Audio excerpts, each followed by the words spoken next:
We're hoping to share some awareness with you. Jennifer Lawrence from ECU Health is here to talk about that. Thank you so much for joining us this morning. Thank you for having me. So what are some of the signs of prostate cancer that we should look out for?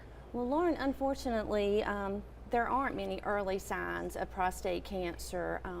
By the time an individual starts developing symptoms, it can be more advanced. So we ask men to be mindful of urinary problems, men that have to go to the bathroom frequently, if they're having pain, burning, any blood in their urine or in their semen.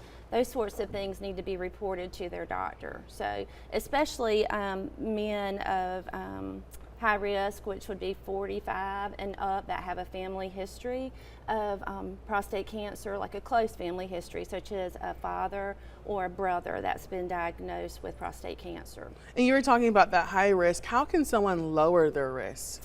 Well, there's no sure way to prevent prostate cancer, so living a healthy lifestyle, studies show that having a diet low in fat but high in vegetables, also low in red meat, can help. And maintaining a healthy weight, an active lifestyle, regular exercise, they can all reduce your risk of cancer in general. And you had earlier talked about around the age of 45 in terms of starting to screen.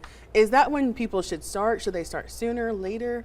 So men of high risk, such as African American men, African Caribbean men, they are high risk, so they need to really be mindful. So at 45, they need to talk to their doctors, okay? So if they've got a family history, African American, African Caribbean, they need to have a conversation with their primary provider about whether or not it's time for them to start getting their prostate screenings done. And you guys are actually having a screening this weekend. Talk about that. So we are holding a free prostate screening here in Greenville at ECU Health Medical Center. We're going to be set up outside at Radiation Oncology, which is behind the Cancer Center. We will be doing PSA blood draws. We are hoping to connect with high-risk individuals that have not had their PSA checked, that don't have a family primary care provider.